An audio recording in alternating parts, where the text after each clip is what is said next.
my gosh, this smells amazing. Hey you guys, welcome to the Las Vegas garden. I am doing a little bit of some maintenance around here today in the garden. It's been a while since I've been here to check things out, so I thought I would give you guys a little update on how certain plants that I've placed in last time, how they're doing, especially some of the fruits here that have been planted here for a few years, also the ones that I planted out last time, which was just a few months ago. So let's come take a look at, first I want to show you is the jujube.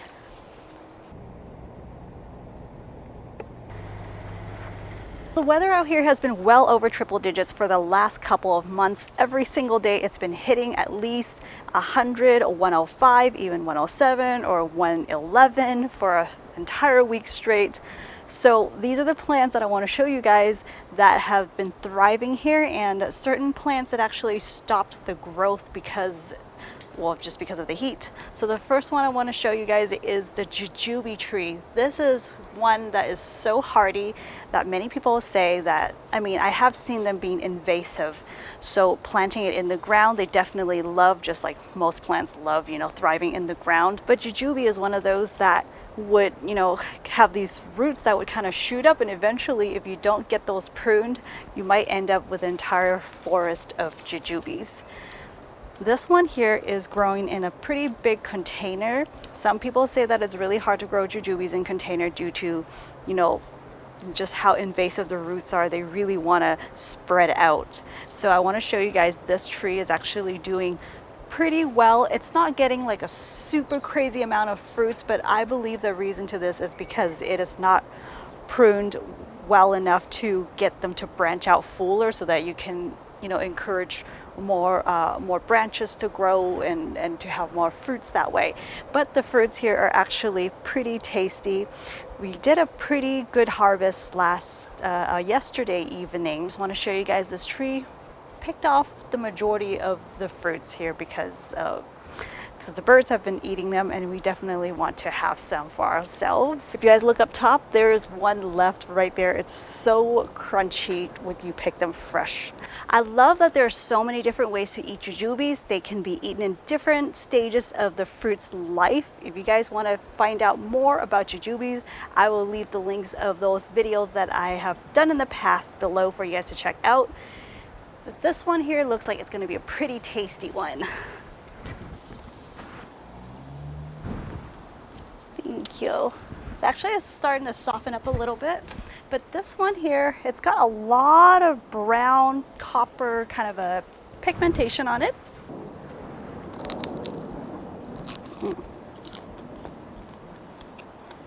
When the fruit starts picking up this pigment, the fruit will get sweeter. With the sun being this hot out here, if you want to dry jujubes, you can just do them, you know, basically dehydrate them under the sun or in the shade outdoors.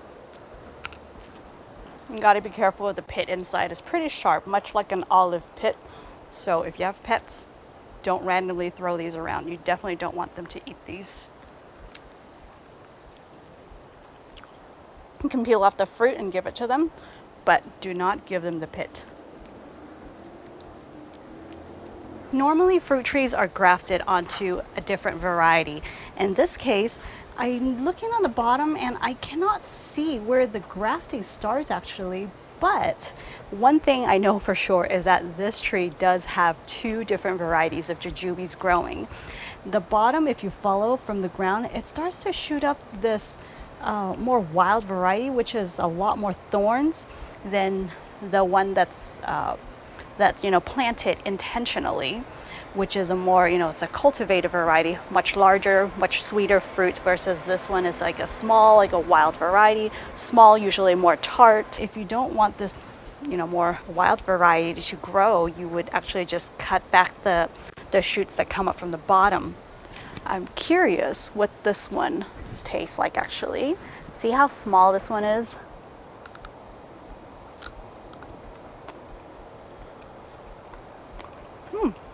It actually doesn't taste bad. It has a little more tartness to it. A little more dense, but I think that's because of the size. There's not that much flesh to to eat off of it, and then you'll get to like the pit. But I gotta say that this variety grows a lot more abundant on the branches than the cultivated.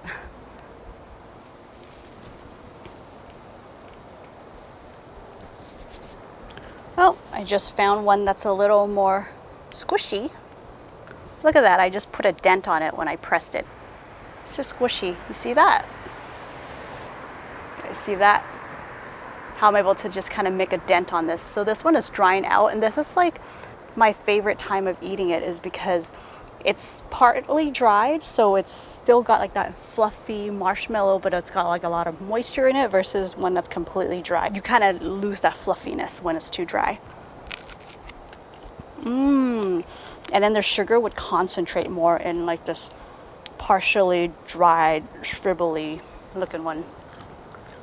I want to show you guys a pepper that's growing so well out here. Come on, I'll show you guys.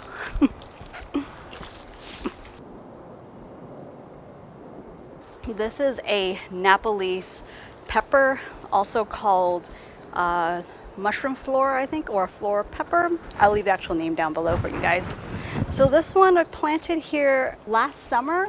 It made it through the summer with so many fruits. It grew, this is like one plant, by the way. It grew up to like 6 feet tall, and had to put this really high up, tall trellis to kind of support it. And then in the winter, a lot of the branches actually survived. A lot died off, but then there were a few that survived and continued to ripen up in the winter. And then surprisingly, by spring, I remember cutting down a little bit, cutting back down to maybe about 3 feet. And then this thing just started bursting out with all these new branches. So you can see all these flowers here, and they're starting to fruit some more here. I really love this pepper because it's like it's kind of like a sweet pepper with a little bit of a kick at the end when it gets near like the seed or the stem. Really, really tasty. One of my favorite sweet peppers. And I could not believe that this thing made it through the winter. This is zone 9 here.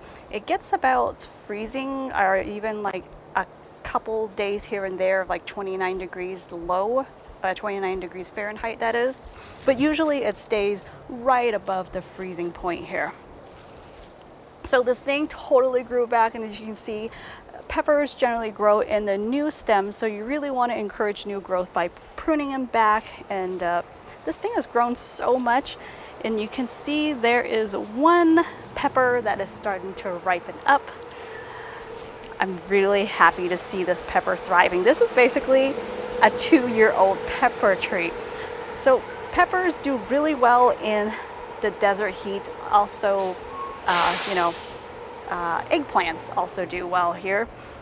But once it pushes out about, I think, 90 plus degrees here, it starts to get a little hard for the chilies to thrive. However, this one is really making it out here, and it survived the cold, so that's pretty cool. This thing is currently being supported by a tomato cage, but if it gets any taller, might need to stake it up some more. This thing, some people might mistaken it as like, there you go. Some people mistaken this pepper as bishop's hat, or is it bishop's hat pepper? But yeah, this is actually not that at all. It has quite a bit of sweetness and a fruitiness to this pepper. One of my favorites. All right, let me show you guys some more fruits that are planted in pots.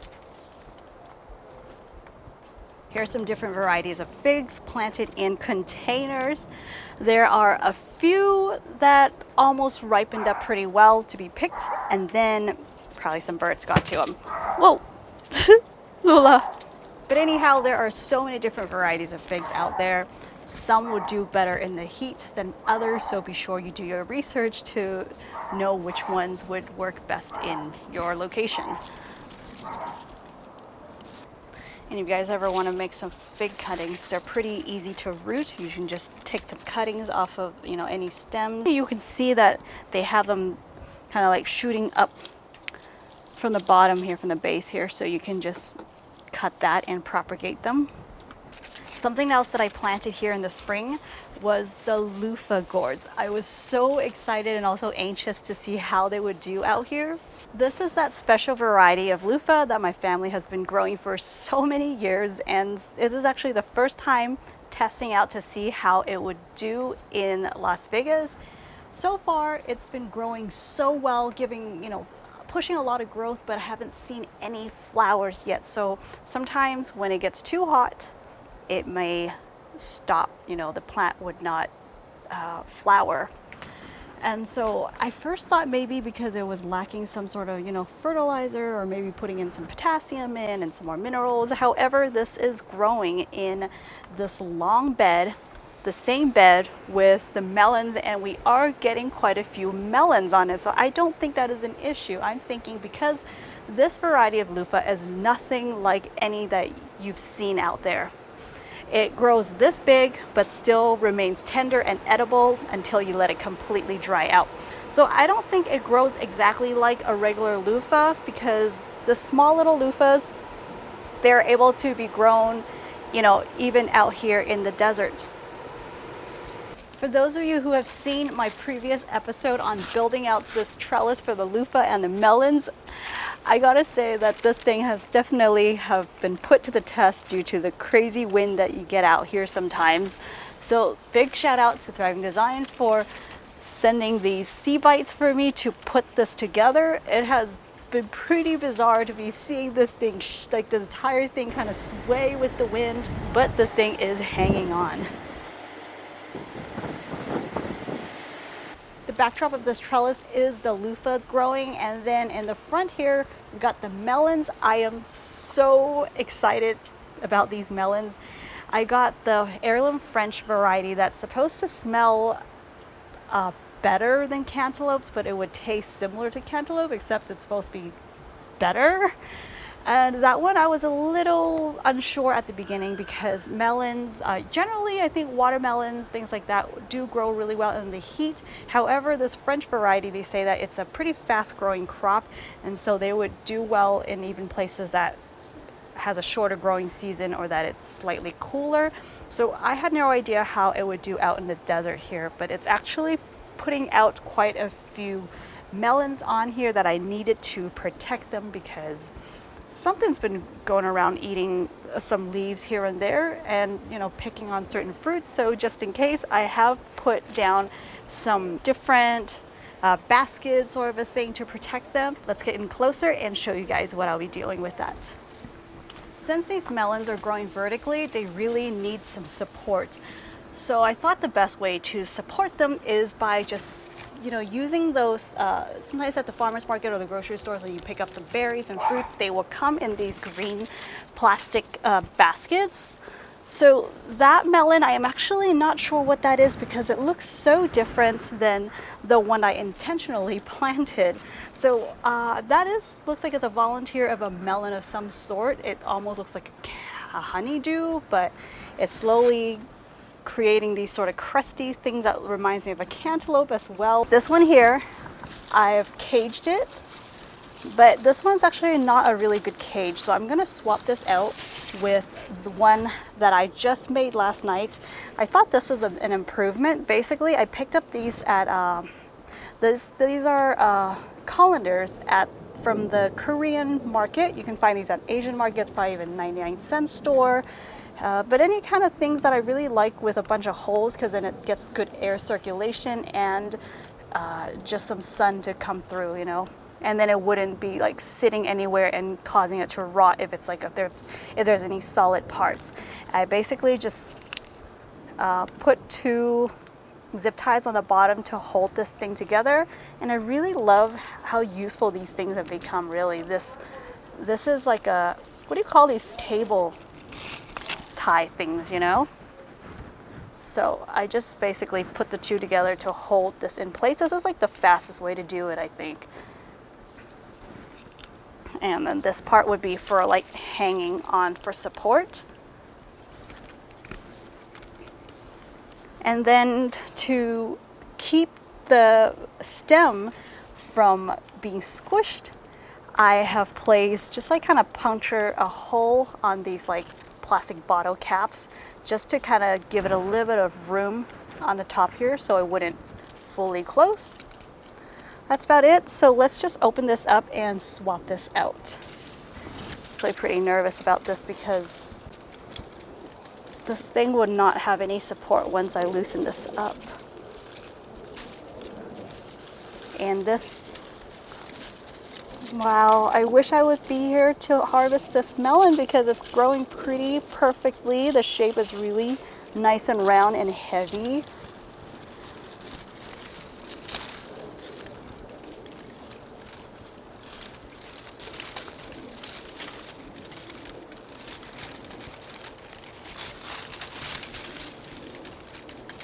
You guys can see. Wow, so a melon usually is really hairy, but the bigger they get and the closer they get to ripening, they're gonna start losing that hair and you get more of the smooth texture. Thank you. So there it is. This is a really beautiful melon, you guys, look at that. Oh my goodness. And it doesn't have a smell yet because it's not ready, and you can see it's really green compared to the one that we'll be picking in just a bit. You'll see the difference and you'll know which one is ready to be eaten. So let me just carefully dangle this down so I can do a B-roll for you. Oh my gosh, okay.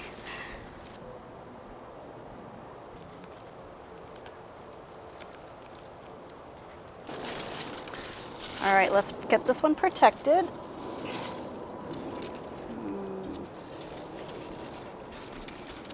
Open this up. All right.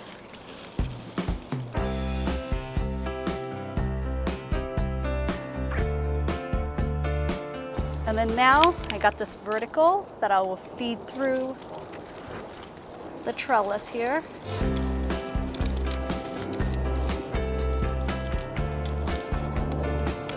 All right, that's it.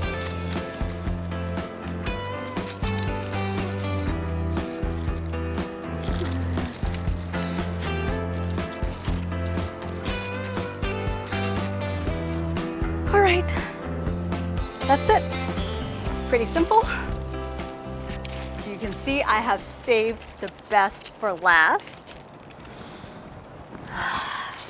So this one, you know, even though melons love full sun, be sure you water them enough because, you know, when you eat a melon, it is super juicy, right? So juicy fruits require a lot of water. Other than the sun and water, and some minerals, of course, to make it really tasty.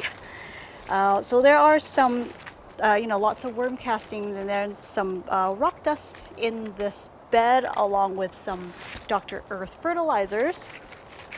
But you do want to protect the melon from getting sunburn. This one was getting some sunburn. That's why I put this kind of a shade cloth mesh thing. I just kind of cut a piece out of that entire, like that roll to cover it up.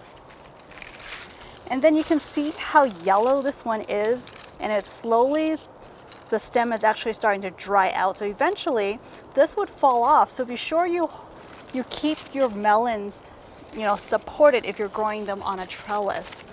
Otherwise, you're just gonna get a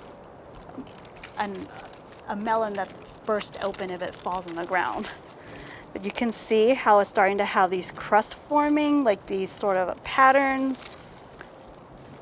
Oh my goodness, I can't wait. If you want the most tasty melon, the ideal time to pick them is actually let them pick themselves, meaning that the stem here would start to dry out and just separate from the vine, and then basically the fruit will detach from the vine by itself. But I am going to be leaving here in a couple of days. I don't think there's enough time to wait for this to happen. This does smell really good. I can smell it just through the breeze and just from walking back and forth here. So I know that this is going to be still really tasty, even though it may not be at the peak of ripeness. We're just going to go ahead and get this. Let's cut this. Thank you. And look at that. If you got a basket to support it, you wouldn't worry about it fully ripening and falling. Thank you, plant. Oh my gosh, this smells like a really good cantaloupe. Let me know in the comments down below if you guys have grown this one. So far, I gotta say, it's been pretty easy to grow as long as you give them enough sun. In my, garden in LA, I don't get a lot of sun in my small space, and that's why they don't grow as fast. All right, let's cut this thing open.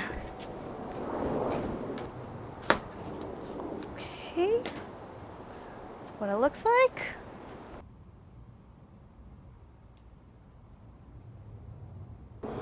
Smells so good.